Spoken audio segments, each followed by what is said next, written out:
November 11th, 2012. A neighbor is found with a bullet in his skull. By dawn, police name their suspect, John McAfee, the millionaire who created the antivirus software on half the world's computers. When officers arrive to question him, he's gone.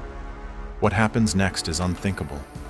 He fakes his own death twice, bribes his way out of a Guatemalan deportation cell hours before being extradited, escapes the FBI for 18 months on a yacht, taunting them on Twitter with his exact location. Every time they close in, he vanishes. 3 countries issue warrants. Interpol joins the hunt. The US government deploys international resources to catch one man. And every single time, he outsmarts them.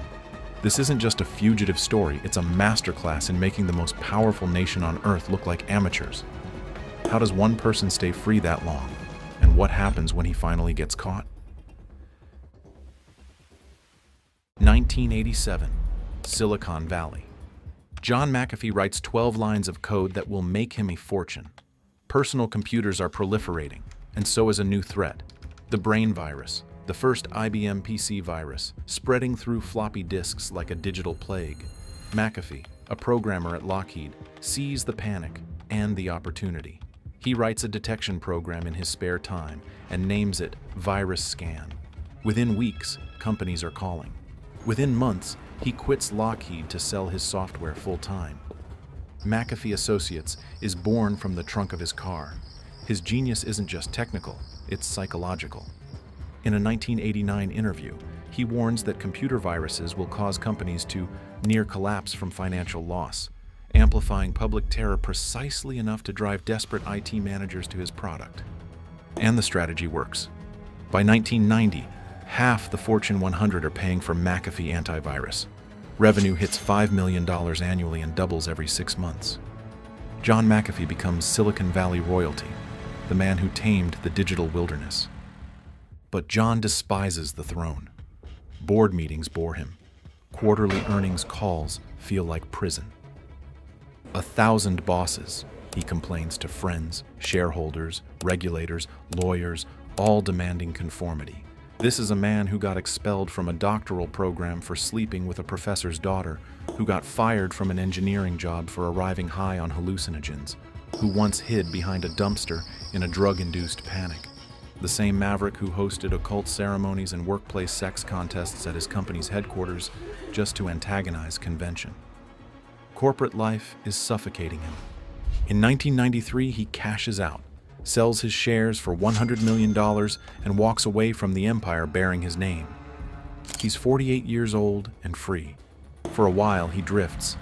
Yoga retreats, ultralight aircraft, books on Eastern mysticism, but nothing satisfies him. By 2008, the financial crash evaporates most of his fortune. His net worth plummets from 9 figures to $4 million. The loss either humbles him or confirms his suspicions. He decides governments and institutions are parasites designed to drain individual freedom. "I'll never let the state own my life," he tells a reporter, and he means it. In 2009, John boards a plane to Belize. No extradition treaty, no IRS, and no rules. Just turquoise water, white sand, and the promise of absolute autonomy. He buys a beachside villa on Ambergris Caye, then a jungle compound near Orange Walk. He hires armed bodyguards, ex-convicts, and local muscle.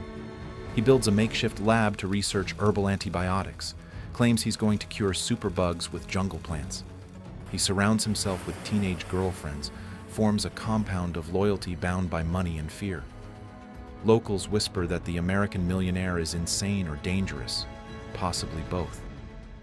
By day, John pilots his ultralight plane over the reef. By night, he throws bonfire parties with automatic weapons displayed like party favors. He even starts a pharmaceutical company, Quorumex, to legitimize his jungle experiments. To outsiders, he's just another eccentric expat playing scientist. But something darker is fermenting. His business paranoia, once an asset, is curdling into isolation psychosis. He picks fights with gangsters over territory. He butts heads with neighbors over noise. But Belize, he will learn too late, is not a place where foreigners write their own laws. And the fuse is already lit. But before the explosion, What turns a millionaire tech genius into a jungle warlord? And why would a man who built his career on protection end up accused of the opposite? Speaking of protection, McAfee understood something most of us ignore. Your digital life is constantly being watched. Every search, every click, tracked and logged. That's where today's sponsor, Surfshark VPN, comes in. Look, I spend hours researching stories like this one, digging through international databases, accessing geo-blocked sources. Without a VPN, my ISP sees everything, websites track my location, and honestly, researching fugitives and government operations, that's the kind of browsing history you want encrypted. Surfshark masks your IP address, encrypts your connection, and lets you access content from anywhere in the world. Whether you're streaming and want to unlock geo-restricted libraries from other countries, researching sensitive topics, or need Surfshark Alert to monitor if your personal data has been leaked in a breach, it's essential. Right now, go to surfshark.com/blackfiles or use code BLACKFILES at checkout to get 4 extra months. Plus, there's a 30-day money-back guarantee so you can try it with zero commitment. April 30th, 2012. The gang suppression unit hits McAfee's compound with military precision without any warrant shown. Officers in tactical gear storm the property, lining up McAfee, his girlfriend, and his staff against a wall at gunpoint. His dogs, 4 massive mastiffs bred for aggression, charge the intruders. An officer shouts a warning. One dog lunges, growling. A shotgun blast drops the animal mid-stride. "You killed my fucking dog!" McAfee screams, eyes wild. The officers pin him face down in the dirt. They loot every structure for 6 hours, overturn lab equipment, confiscate rifles and pistols, seize bottles of chemicals McAfee claims are antibiotic compounds. At the end of the raid, 0 drugs are recovered. The only charge is possessing an unlicensed firearm, a paperwork misdemeanor. They haul him to Belize City anyway, throw him in the piss house, the Belize Central Prison's holding tank, named for the open sewer that runs through it. McAfee spends one night there, bribing a guard with a $100 bill for a single cigarette, using a garbage bag as a belt because they confiscated his. He's released the next morning without charges. But the damage is done. A switch flips. John decides the government wants him dead. Is he paranoid? Maybe. Is he wrong? That's harder to answer. After the raid, he sleeps with a Glock under his pillow. He installs tripwires and cameras around the compound. He starts babbling to visitors about assassination plots, about cartels and corrupt police working together. Belize's prime minister will later call him extremely paranoid, even bonkers. John wears it as a compliment because only the paranoid survive. Meanwhile, 50 yards away on Ambergris Cay, a quieter conflict escalates. Gregory Fall, a 52-year-old expat from Florida, moved to Belize for silence and sunshine. Instead, he got John McAfee as a neighbor. McAfee's 9 dogs roam the beach freely, barking through the night, occasionally biting tourists. Fall files complaints with the mayor, noise violations and dangerous animals complains. He confronts McAfee directly. "Control your dogs or I'll take care of them myself." John refuses. He needs the dogs for security. The feud simmers for weeks. Then, on November 9th, 2012, something breaks. That night, McAfee's dogs start foaming at the mouth. One by one, 4 animals collapse, convulsing. By dawn, they're dead, poisoned. John is devastated, then enraged. He orders his staff to shoot the dying dogs to end their suffering. He grabs his pistol and paces the compound, seething. Someone sent a message. Maybe the cartels. Maybe that gringo neighbor who threatened them. 24 hours later, November 10th, 2012, a single gunshot cracks the night air on Ambergris Cay. Neighbors hear it, dismiss it as firecrackers or a car backfiring. The next morning, Sunday, November 11th, a housekeeper finds Gregory Fall face up on his villa floor in a pool of blood. A 9mm round through the back of his head, execution style. His laptop and cell phone are missing. The island freezes in shock. An American murdered in paradise. Belize police immediately attempt to question Fall's volatile neighbor. When officers arrive at McAfee's compound around noon, they find the gate open and the house abandoned. John saw them coming. He grabbed his girlfriend Samantha and vanished into the jungle. By the time officers knock on his door, he's already underground, literally buried in sand, as the opening scene showed. The man who once protected millions of computers is now the prime suspect in a homicide, and he's just declared war on an entire government. What did John McAfee know about Gregory Fall's death? And how does a 70-year-old millionaire disappear in a country the size of Massachusetts? John doesn't run blind. He's been planning this. For months, he's been mapping safe houses and cultivating contacts, people who can't be followed, he whispers to a journalist later.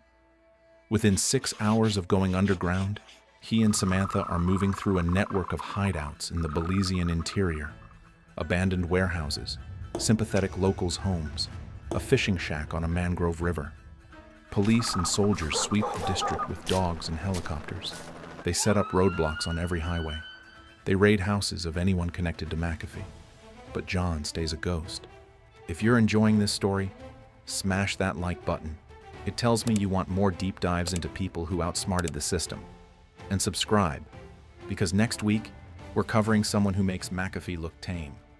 On day 3, holed up in a concrete bunker while police search 200 yards away, John finds an old TV and tunes into Swiss Family Robinson, the 1960 film about castaways building a life on a deserted island. He sits there eating canned beans, watching the Robinson family construct a bamboo fortress, and laughs at the parallel. Maybe I should build a treehouse, he jokes to Samantha. In reality, every hour he stays in Belize reduces his odds of freedom. The GSU is closing in, informants are talking, borders are locked down, and he needs an exit. November 14th, 2012, 3 days post-murder. Under cover of darkness, McAfee boards a small fishing boat on Belize's southern coast. He pays the captain $2,000 in cash for an illegal crossing into Guatemala. No passport stamp, no records. The boat cuts its engine a mile offshore and drifts into Guatemalan waters.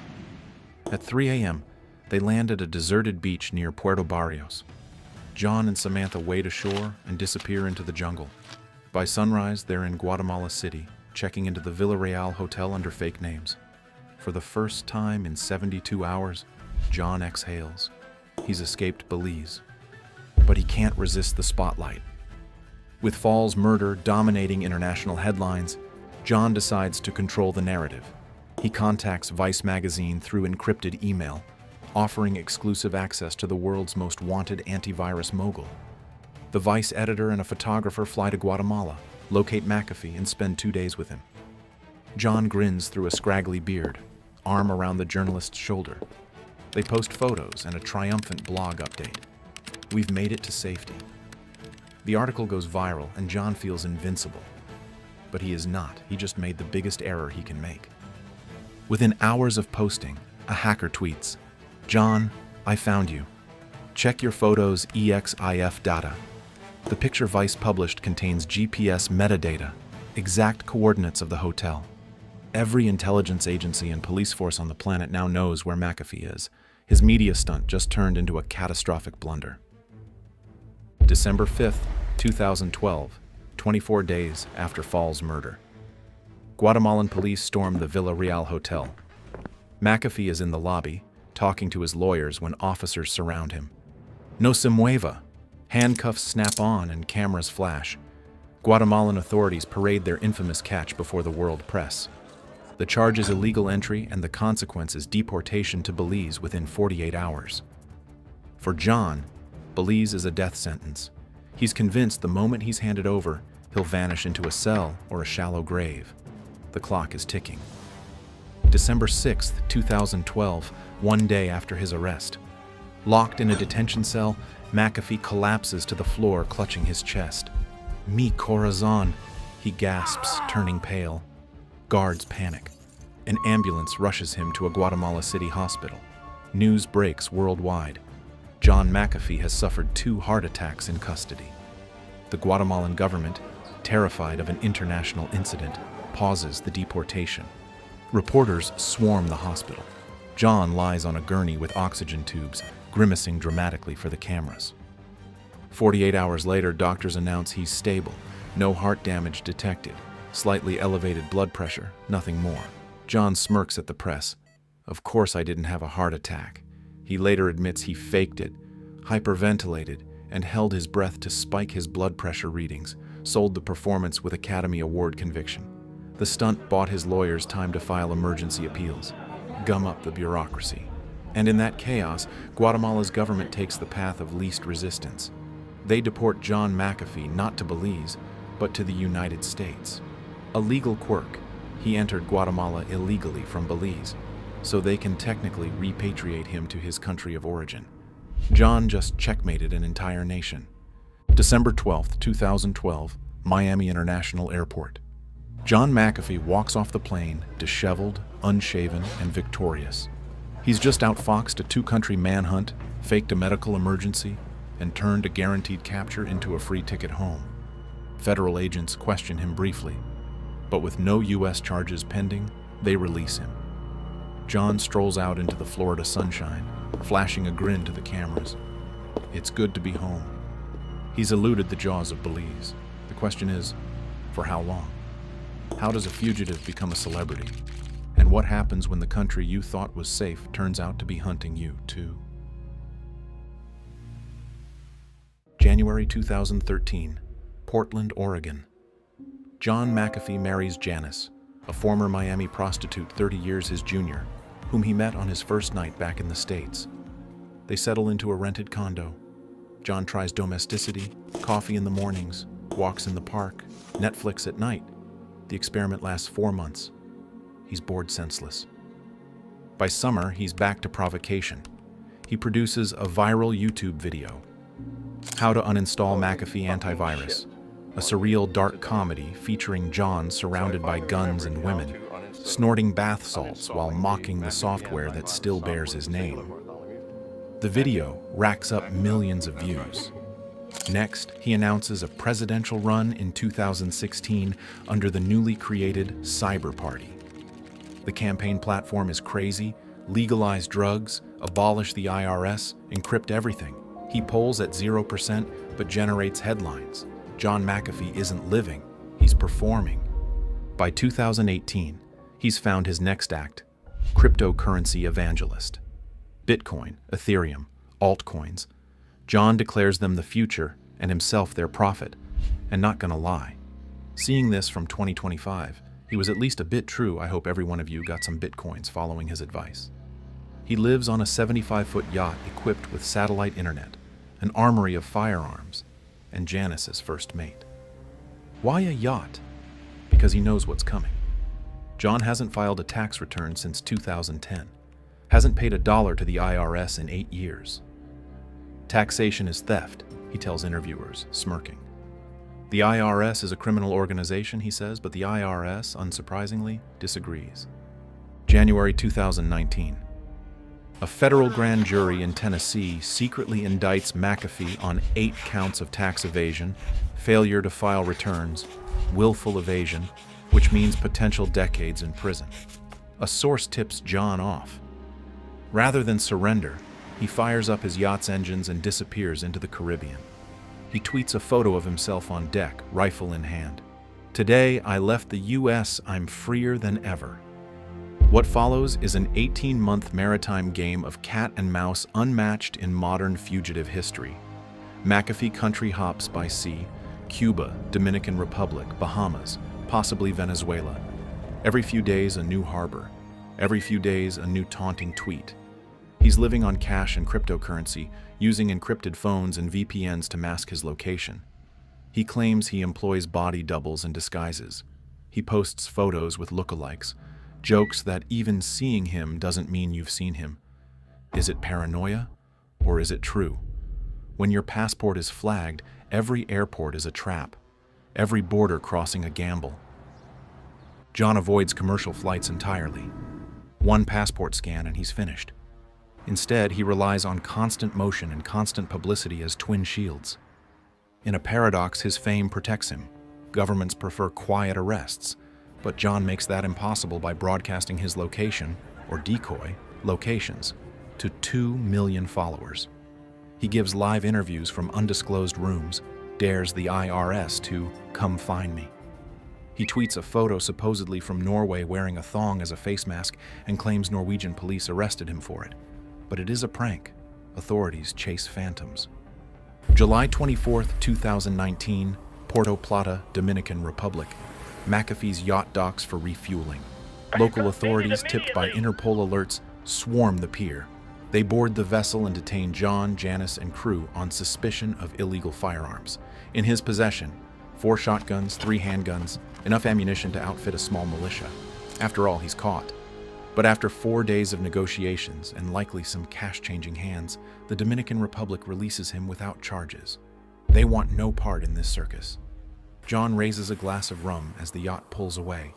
Even when I'm arrested, I walk free. But the net tightens. By late 2019, McAfee relocates to Eastern Europe. He posts cryptic videos from safe houses. I've collected files on corruption in governments worldwide. If I go down, they all go down with me. Bluff or threat, insurance or delusion, it doesn't matter. In October 2020, perhaps limited by COVID travel restrictions, perhaps simply exhausted, John does something uncharacteristic. He stops running. He and Janice rent an apartment near Barcelona, Spain. He ventures out rarely. On October 5, 2020, he heads to Barcelona's El Prat airport, reportedly bound for Istanbul. At check-in, a passport scan flags his name. Within minutes, Spanish police surround him. After years of high seas evasion, after outsmarting police in 3 countries, John McAfee is arrested at the request of the U.S. Department of Justice. The game is over, or is it? And what does a man who vowed never to be caged do when the cage finally locks? June 23, 2021, Brian's 2 prison, Barcelona. John McAfee, 75 years old, sits in a concrete cell awaiting extradition to the United States. He's been locked up for 8 months. No guns, no gadgets, no Twitter on demand, just walls and time. Through his lawyers, he manages sporadic tweets. In one, he writes, "I'm content here. I have friends. But know that if I hang myself, a la Epstein, it will be no fault of mine." The reference is unmistakable. Jeffrey Epstein, the financier found dead in a federal cell under suspicious circumstances. By the way, you want a video of him? Let me know in the comments. John's followers take note. He'd even gotten a tattoo months earlier. $WACD, claiming he'd been warned of a plot against him. To the public, he insists he will not commit suicide. To the Spanish court, he insists the charges are politically motivated, that he's a dissident being persecuted for speaking against government overreach. The court is unmoved. U.S. prosecutors work through diplomatic channels, building their case. The charges are severe: 8 counts of tax evasion, millions owed, potential life sentence given his age. Separate fraud charges allege he manipulated cryptocurrency prices through pump and dump schemes, defrauding investors. McAfee knows if extradited, he'll die in an American prison. He tells a confidant he will not permit that fate. Still, in messages to Janice, he remains defiant. "I have no fear of what's coming." And perhaps he believes it. On June 23, 2021, 1 p.m., the Spanish National Court signs John McAfee's extradition order. Within the hour, a court officer delivers the news to Brian's 2. John is informed he'll be transferred to U.S. custody imminently, possibly within days. He calls Janice, "I love you. I'll call you this evening." But there is no evening call. At approximately 7 p.m., guards conducting a routine check find John McAfee hanging from a bedsheet in his cell. Paramedics arrive within minutes. They pronounce him dead at 7:23 p.m. The official cause is suicide by hanging. He was 75 years old, caught at last, but never tried. But you thought this ends here? No way. Not for his supporters. Janice publicly insists John was not suicidal, that he was upbeat in their last conversation, that the timing, hours after the extradition order, is too convenient. Spanish authorities conduct an autopsy. Toxicology shows no drugs. Cause of death confirmed: asphyxiation consistent with hanging. The investigation rules it suicide. But conspiracy theories flood the internet. Did John have files on powerful people? Was he silenced? Or did he orchestrate one final trick, fake his death, escape into legend? The most tragic possibility. The man who vowed never to yield simply made the only exit left on his terms. John McAfee's body remained in a Spanish morgue for months while legal battles over his estate unfolded. Even in death, his story resisted closure. Here was a man who built an empire on fear, who turned paranoia into profit, who fought the law for a decade and mostly won. He lived as a digital age outlaw, hopping borders and thumbing his nose at governments, transforming his life into performance art. He once said, in a rare, quiet moment, "It's better to live one day as a lion than 1,000 years as a lamb." And if you think John McAfee's story is wild, you haven't seen anything yet. Check out my previous video, The Man Who Outsmarted the NSA, where we dive into another fugitive who made the feds look like amateurs. Click it now.